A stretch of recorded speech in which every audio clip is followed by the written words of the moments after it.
All right, looks like folks are starting to come in, so we'll just go ahead and jump right in. So welcome everyone to the pandemic's effect on university research with special guests from IRIS. We'll get started in just a minute, but first of all, I'm Erin from Steppingblocks, and I'm here to make sure everyone in the audience who wants to participate has a chance to.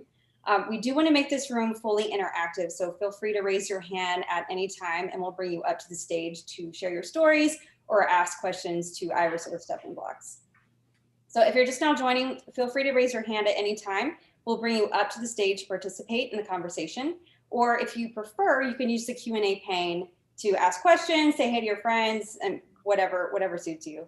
And if you're able to stay until the end, we will give you the option to opt in to a complimentary career outcomes report for your institution. So make sure you can if you're able. We are recording and live streaming the conversation, so stay tuned for a copy later this week. Rob Ganaway is the co-founder of Steppingblocks and works very closely with our friends at the Institute for Research on Innovation and Science, aka IRIS. So Rob, I will pass the baton to you. All right, thanks Erin, and thanks to everyone who joined us today. Thanks for the introduction. Steppingblocks is a workforce analytics and education analytics provider, primarily to research universities across the country, but also research institutes like IRIS here with us today. Today, we're mainly focusing on the pandemic's effect on research funding, but more critically, how necessary it is to have outcome data to measure that impact and also find potential solutions as well. I'm joined today by Kevin Bjorn, who's the technical director at IRIS, and also Matt Van Esseltine, who's part of the research faculty and a sociologist at the University of Michigan. So thanks for joining us today, and without further ado, I'll pass it off to Kevin. Thanks, Rob. So as Rob said, my name is Kevin Bjorn. I'm the technical director here at IRIS. As he said, IRIS stands for the Institute for Research on Innovation and Science. And what I'm going to do is walk you through a few slides that are a primer on what IRIS is, what we do. And then I'll jump into some analysis that we've conducted regarding the impact of the COVID-19 pandemic on the research enterprise across the country, utilizing data that we collect from IRIS member universities.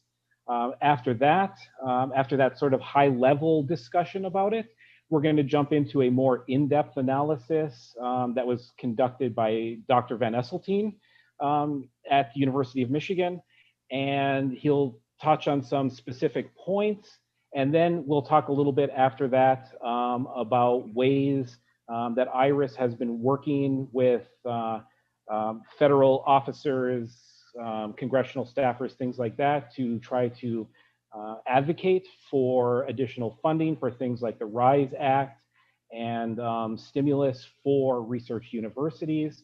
And then we're going to finish up with a discussion, excuse me, regarding the relationship that IRIS has with Steppingblocks and how that has directly informed our ability to talk about outcomes of research-trained employees that work on all of our campuses. So I'm going to start out by sharing my screen here, and hopefully everyone can see the slides. And at any time, please feel free to interrupt us. There's nothing I like more than an interactive discussion with audience members. So we're here to answer questions, address any concerns or ideas that you have. So please feel free to be as interactive as you want to be. So what is IRIS? IRIS is officially an IRB-approved data repository that was founded at the University of Michigan. The core mission of IRIS is to help universities, and particularly member universities that participate with us, to understand and explain the value of the scientific research that we conduct every day on America's campuses. IRIS is made up of a consortium of member universities from across the country that contribute data, resources to support the infrastructure of IRIS, and also directly participate in the governance and decision-making that takes place here. So we're very university centric, university driven, and we are here to try to make as big an impact as possible regarding the understanding of the scientific research that takes place here in the United States. So some quick little factoids about IRIS. Right now we have about 35 university members, with more joining all the time. It represents roughly 40% of all the federal R&D spending that takes place in the country. These member universities account for roughly 30% of all the doctorates granted every year. And to date, roughly 240 researchers from across the country, so these would be faculty, these would be grad students, postdocs, et cetera, have utilized or are currently utilizing IRIS data through something we call the virtual data interface that we build, or the virtual data environment, to answer interesting and challenging questions, research questions that can utilize IRIS data in a variety of different ways.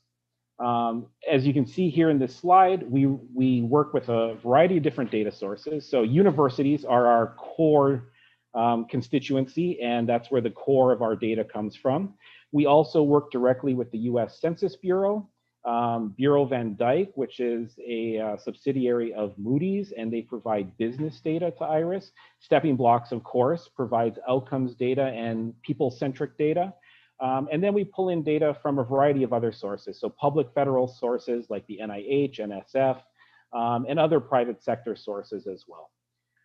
So this little graphic here on the right-hand side sort of explains how IRIS works. Basically, there are member institutions that share data with us, and in return, we share metrics and reports and tools that they can use on their campus for a variety of, in a variety of ways, as well as use it for communications, government relations, economic outreach, things like that. We take that data, we combine it with the other data sets from the sources that I've mentioned, and that's how we derive a lot of our value for our members.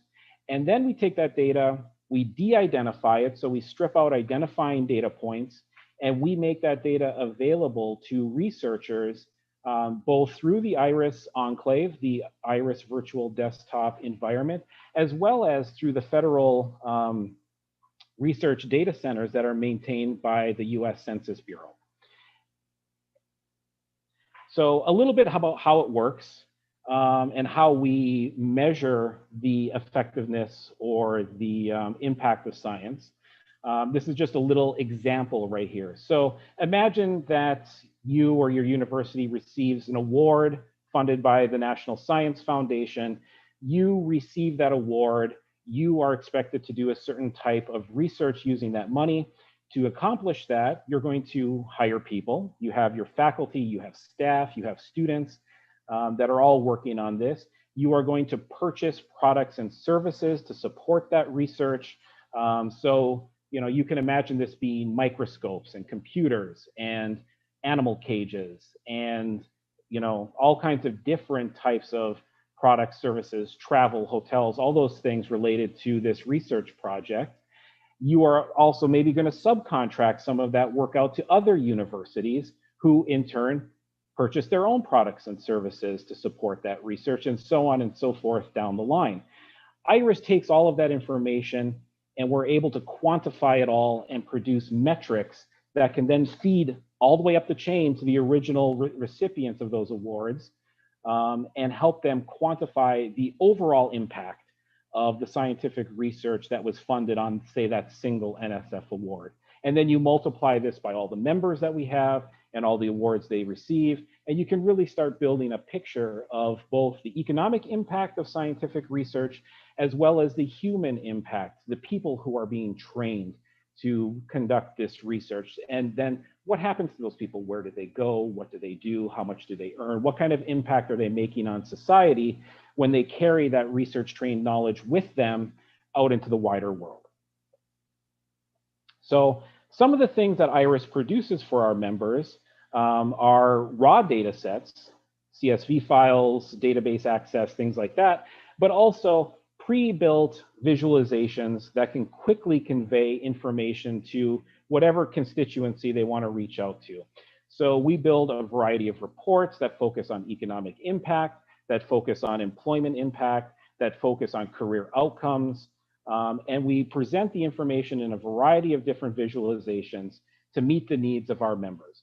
And a lot of the time, our members are the ones who define what types of reports and visualizations they would like to see. We work very closely with them. University members from across the country sit on different boards here at IRIS to advise us on technical developments, to advise us on policies and outreach, and to, of course, drive the governance of the organization. So just a few little factoids about what we do, and in the last year, what we've achieved. And you can see here, you know, lots of researchers use our data. We have a lot of data about our member universities. It represents, you know, closing in on $100 billion in award spending. Where is that money going? How is it being utilized? What kind of impact is that making in the country? 720,000 roughly employees represent the research staff that works at all of these universities. This includes students, undergrads, grad students, postdocs, faculty, professional staff, things like that. All of that information is collated and managed here at IRIS.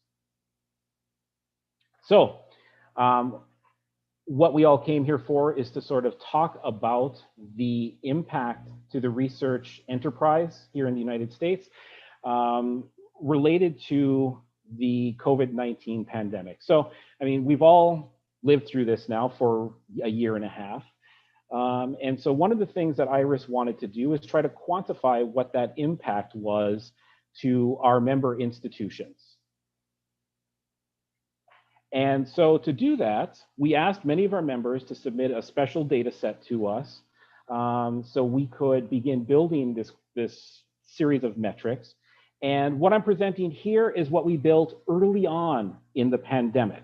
So we've recently received updated data, so we'll be producing a more complete view of the total pandemic's impact right up to roughly April 2021. So this initial view that we see here is just the very beginning of the pandemic and how it really hit the research enterprise at our institutions. So you can see here in this graphic, the typical fluctuation in spending. So this would be the fluctuation in the purchasing of goods and services that support the research projects that we all work on. Typical fluctuation from June through March, and then you can start seeing the impact of the pandemic. So very direct data on how quickly spending contracted for the research that was taking place and how dramatically it contracted. Further data that we'll release a new report relatively soon that'll track all the way through the pandemic to 2021, and we'll see, you know, a more broad picture of how this impact affected us. We break it down not just in total spending, but we like to look at federal and non-federal spending and how the impacts affected both of those, because it's not equal. The spending is different types of research, different types of funding sources. So the blue line on the top is the federal spending.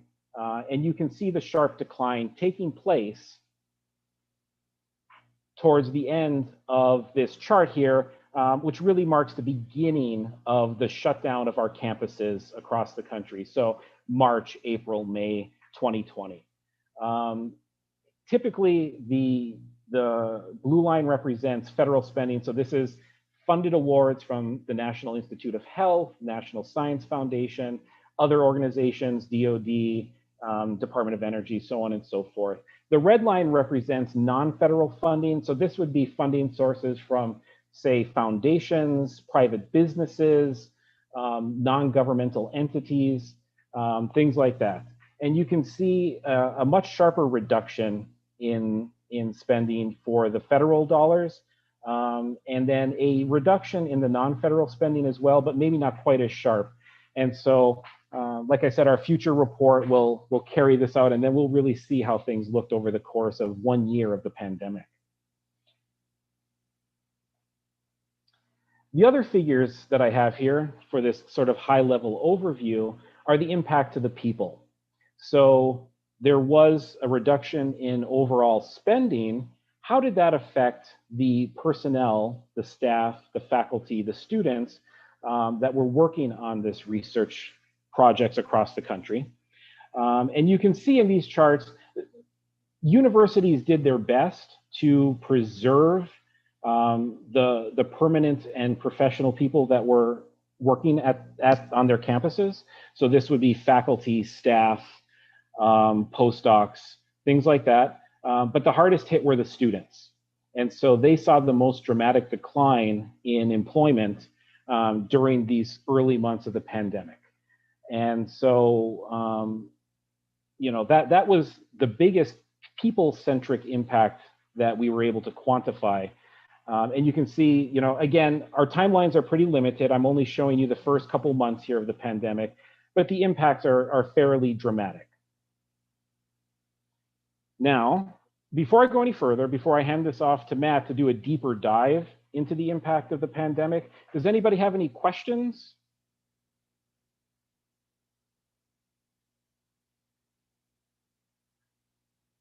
Okay, so I'll hand this off to Dr. Van Esseltine. Matt, go ahead and take it away. Sure, thanks. So like Kevin said, what I'm going to do is show some early findings, again, using these metrics data, but I call it sort of a deeper but narrower dive. So what I'm going to be doing is looking at a subset of awards that we can follow over time. This is for introductory purposes, a lot of you know, but just to reiterate, the scale of the disruption to the academic research enterprise is pretty total. Labs had to close. Here in the social sciences, fieldwork had to be stopped. Any in-person human subjects research, you know, we're affiliated with the Survey Research Center here, and so Survey Research Center is a place that's used to having thousands of people interviewing thousands of other people, both here and nation, maybe worldwide. And a lot of that had to be disrupted, changed, and altered. All of the ways that academics are usually disseminating information, conferences, seminars, workshops, meetings, these all got adjusted and rearranged. And more generally, people were disrupted in work time, employment, recruitment. So, right, there's a lot happening here.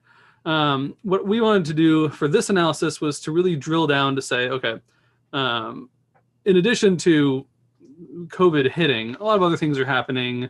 You have new grants starting, you have old grants ending. So what I've done here is I've constructed a panel data set, meaning that this is following the same group of awards through 2019 and through 2020 to see what's happening. Actually, you can back up. Yeah, thanks. And so this brings together the U-Metrics awards and employee data and uses the information in these awards, which we get from universities, to find the federal records of these in NIH, which is the reporter, and NSF FastLane information. So that we can find out what these awards are, who the PIs are, and we can track everyone employed on these teams. So we can, again, these are awards that have active spending in 2019 and 2020. So following these, what do we find? And this is about 10,000 different awards across the 10 universities that Kevin mentioned.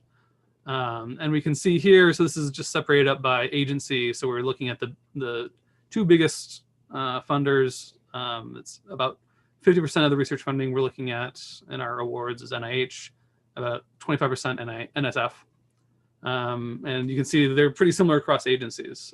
February and March, this is looking, you know, little changes in percentage, and then a 50 to 60 to 40% drop in vendor spending, right? So back at Kevin's graph of here's how the awards funding moves from university to subawards, paying vendors, paying employees. We're focusing here just on the main university primary award and its vendor spending. And we see just these immediate and huge cuts starting the month directly after. And drilling in a little bit, we were interested to see, is this something that seems to vary much across fields? And so we can look at the different sub-agencies of NIH and NSF and see what's going on. These are the 8 largest institutes and centers of the National Institutes of Health on the left, and then the 8 directorates of the National Science Foundation on the right. You can see biomedicine is pretty evenly across the board. What I'm showing here is the number you see is the median effect across these awards, and the bar is showing you the middle 50%. And it looks pretty much the same for NSF. The number that popped out there is, it looks like maybe geosciences had the least impact, which I don't know, I'm hypothesizing that's because geology is maybe the best science to be involved in during a pandemic. You're outside, you can socially distance, you interact a lot with rocks. But as you can see, even among them, a significant percentage having a drop in vendor spending. Now, one of the key things that happened right before most universities were experiencing a direct impact, in early March, the Office of Budget Management issued a memo which allowed federal research grants to continue paying salaries, continue paying faculty, staff, trainees, students, provided no-cost extensions, and some other forms of administrative flexibility. And one of the main aims of this was to try to preserve the academic workforce. So we see these huge cuts in vendor spending. On the next slide over, we take a look at those team sizes. So vendor spending took a huge immediate hit. Here we're looking at what's the average team size, meaning if you look at an award, how many employees at that university are being paid on that award. And while we see a clear change here, so the blue line there is 2019 in the same time period, February through June, and the red line is 2020, February through June. So there's a clear divergence here, especially in NIH, a little less clear in NSF. But the scale of the impact is much less. So we're talking about your typical NSF or NIH grant cutting something like 50% of its vendor spending, but over the course of the same time period, only losing on average less than a person's worth of their team. So the average in June here, the average team size of 6 in 2019 looks more like 5.3 in 2020. And so this suggests that the swift intervention from the Office of Budget Management helped prioritize how we're spending that, how we're responding to the pandemic by focusing on maintaining some workforce. So this is, again, this is just kind of a snapshot of some early emerging work. As Kevin mentioned, we have a big update on these data that can carry us basically a full year into the pandemic.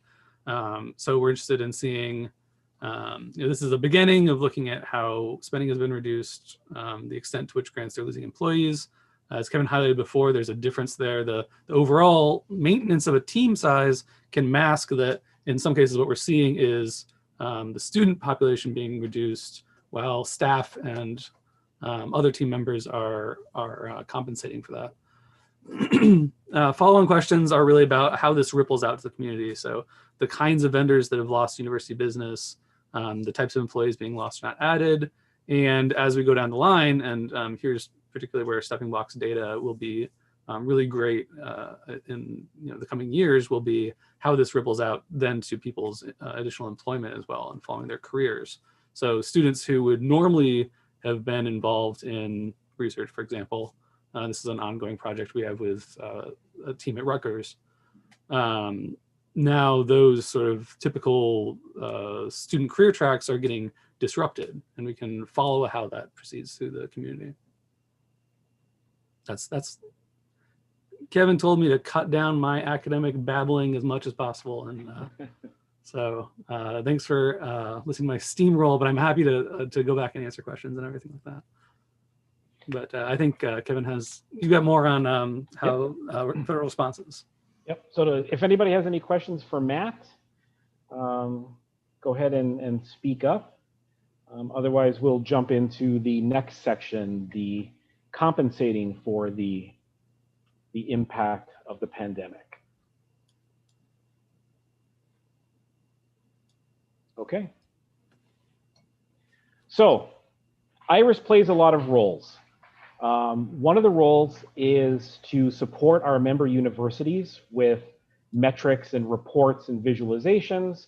One of our roles is to support researcher needs with data access, and a role that we're increasingly participating in is providing data to advocacy groups that are trying to remediate these problems, to breathe a new life into the research enterprise.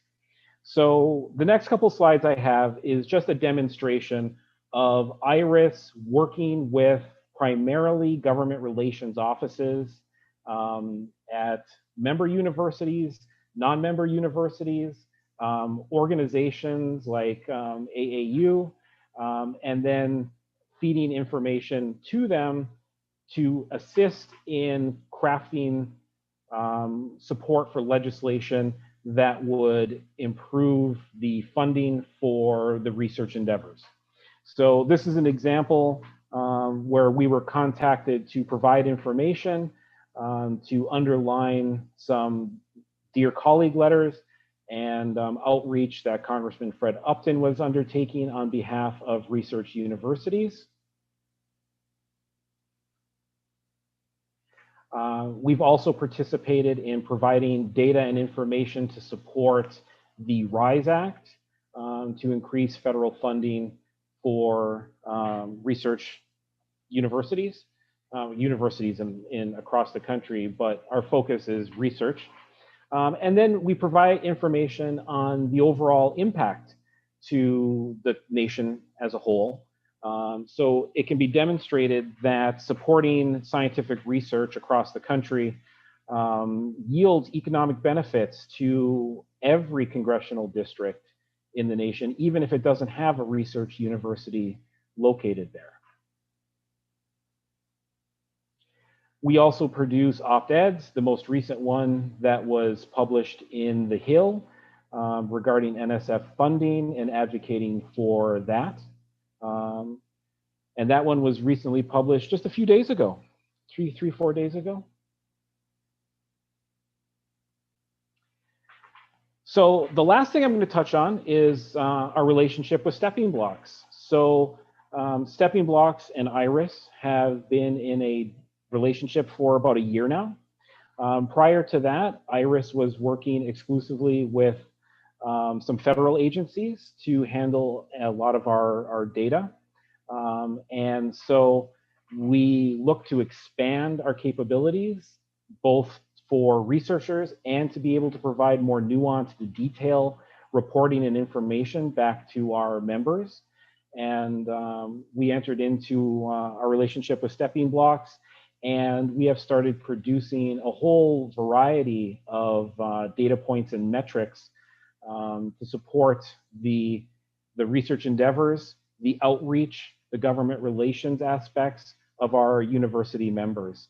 So this is just a couple examples here where we are able to track the impact that research trained employees. So again, this would be students working on research projects at a university. This would be professional staff. This would be faculty. What happens to these people when they take that training and knowledge and they enter the wider world? They leave their university and they go elsewhere. What happens to them? Where are they going? What places are they taking that knowledge?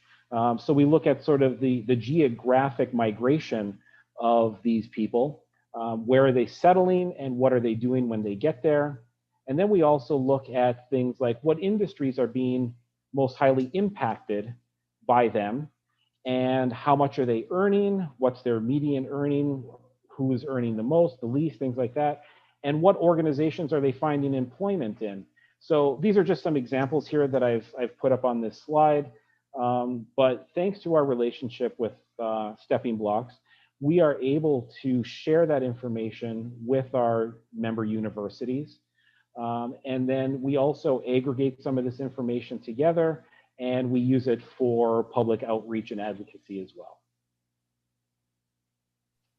So that's everything. That's the whole presentation. I would love to talk to people. So please, if anybody has any questions about anything, speak up.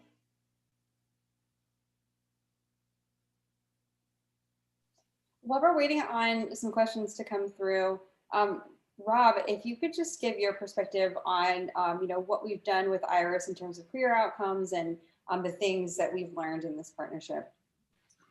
Yeah, absolutely. Working with an institute of the caliber of IRIS is, we typically work with more individual universities, so it's been great for us, and also just seeing the impact that they can have, because their reach is so much greater than one university with the entire consortium, and the years that they have, whether it be legislation or all the other agencies that they work with. So it's been great for us, and we look forward to expanding that in the future. So it's been a fantastic experience.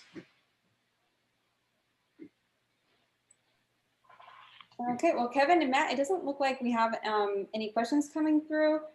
So for anyone who would like a copy of the recording as well as the presentation deck, we'll be sending that over in a few days. If you have any other questions, I added our contact information in the chat window, so feel free to reach out directly to any of us, and we'll be happy to answer any questions that you may have. So I do see a question. Oh, Terry. looks like that just did come through. Okay, Kevin, if you see that one, did you want to give that one a shot? Yeah, so Terry asks, please share more details about the loss of research activity by students.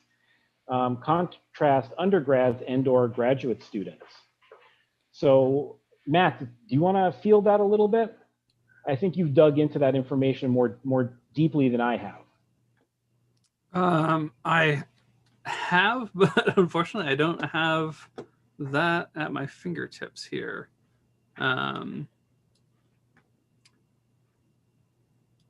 Terry adds, and adding other comments about the research pipeline in terms of training of non-faculty.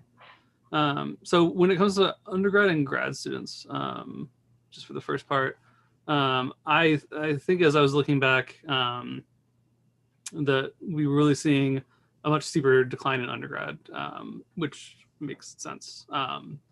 If you think about it, all of these campuses closed, and at that point, I know actually I had a not federally funded, but I had a undergraduate student working on a research project here at IRIS with me during that year, and basically we kind of just closed up shop on it in March because he was going home, and it was just too hard to maintain that. And I know a lot of others had a similar experience. So I think there were a lot of undergraduate experiences that got a little truncated. In the case of graduate students, there's a more continuous kind of experience expected in most cases, where folks particularly are getting federal funding.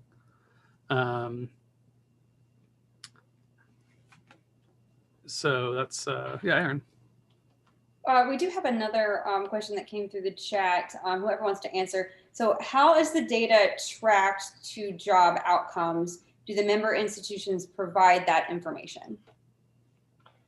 So member institutions provide information on the people that are participating in research. So the employees, so they provide us information on who these people are. And then we take that and working with Rob, match it up to the Steppingblocks data that they have access to. And then that's where we extract all the outcomes information. We also work with the Census Bureau and we do similar things with them. But the main source here is Steppingblocks.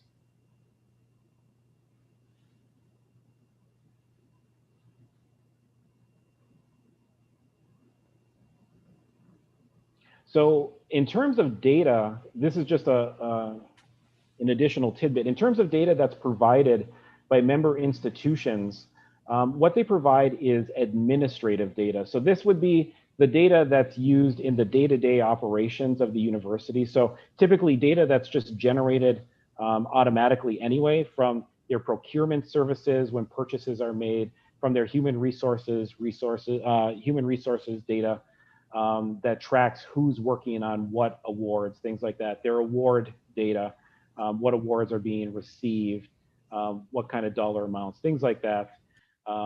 That's all generated typically in normal day-to-day operations. And then it gets packaged up and sent to IRIS. And at that point, we link it to a whole wide range of data sets from the public and private sector. And then we have a variety of algorithms and things that generate the metrics, generate the reports, and then we feed that back to our member institutions.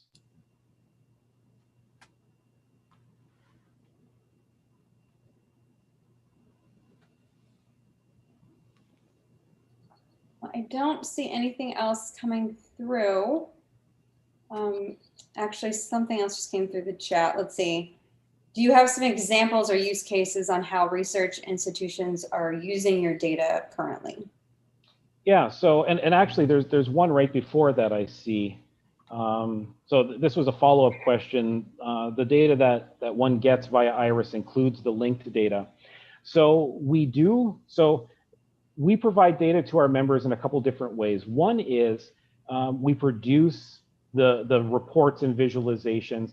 These are designed to be easily digestible by just about any audience, and they tend to be higher level. They tend to aggregate data together. So in those types of tools, we don't feed back micro level data or anything like that. It tends to be aggregated, say, at the job type level. So we might aggregate all the faculty members at your institution together to generate some metrics related to them. But in addition to that, your institution as a member of IRIS can gain access through our virtual data environment to all the linked data that we have associated with your university. And then you can play with that. You can do whatever it is you see fit. And then if you want to take things out, then we have a disclosure process to do that, to protect people's privacy and things. But the mechanisms are in place for you to have that kind of access if you want it.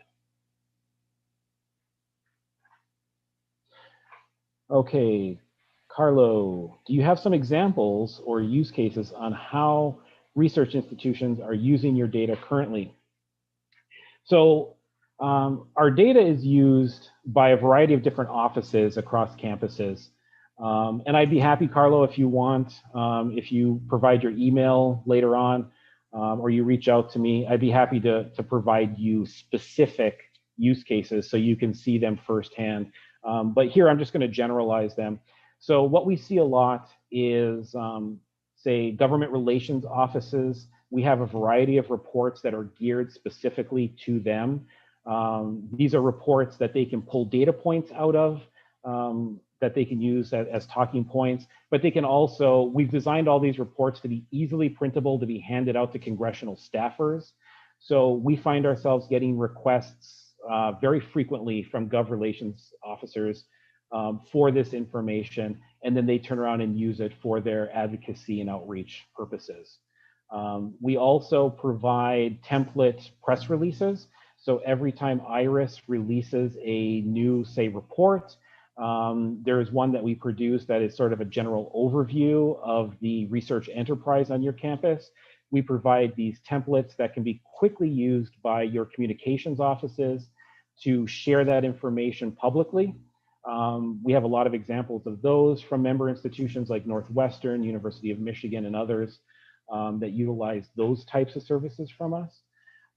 We also have use cases for economic development and outreach by the universities to communities and businesses. So there's a variety.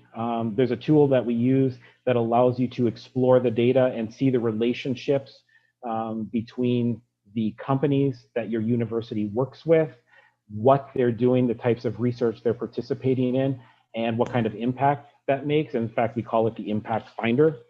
And it's been used by universities to produce national advertising campaigns around some of the research that they do. And then a lot of what we put together can be utilized on your campus for reporting purposes. If you report impact, say, to your board of trustees or things like that, you can pull that data in. And again, we try to make everything as easily accessible and packaged as possible. And then if there's other things, we have a communications manager here who could probably inform you a lot better than I can about all the different use cases. Researchers on campuses as well utilize this data. Faculty, for econometrics, for sociology, things like that, to conduct their research. Oh, good, somebody included that. Thanks, Dan. So anyway, that's just a really quick overview for you, Carlo. If you want more information, please feel free to reach out to us. I'm happy to provide it, or Dan Meisler, he just commented on here. He's our communications manager. He could provide that information to you. And the website, the IRIS website, has lots of great examples, these visualizations, and also the member institutions too. So it's a great resource to get some real examples.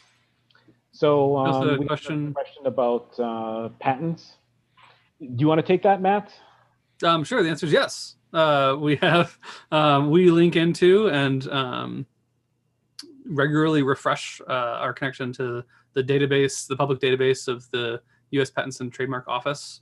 So we have linked in the data on patents filed related to funded proposals. Yes, and we have that linked in the research data, at least at the employee level as well. So that's to say for researchers, which is very much my mindset, we can look in the U-metrics data and find employees, federal awards, and the patents that directly are filed by those employees and which awards those are associated with, which is cool and exciting.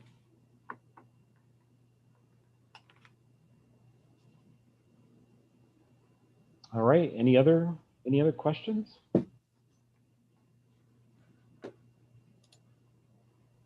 Just a quick note for anyone who's looking for the list of university membership. A question was asked in the Q&A. It is in the chat. So if you haven't checked out the chat, you can find a link to member universities there, as well as some use cases and contact information. So anything you need right now, just scroll through the chat before you head out. And looks like there's also some examples of reports and visualization. So thank you, Dan. Yeah, we have a really good website.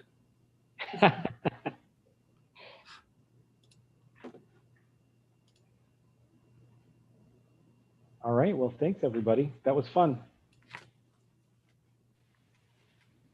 Yep, thanks so much, Kevin, Matt, Rob. We'll be sending the recording and some of these other materials. I'll include some of these links in the email as well, because it looks like most people will find those interesting. And the slide deck will be in that communication as well. So thanks again, everyone, and we'll see you next time. One last thing, Erin, I just want to say, if you want to see the refreshed COVID-19 impact report, now that we have a complete year of data, maybe you can follow us on Twitter, and then I'm sure Dan will be sharing that information as soon as it's available.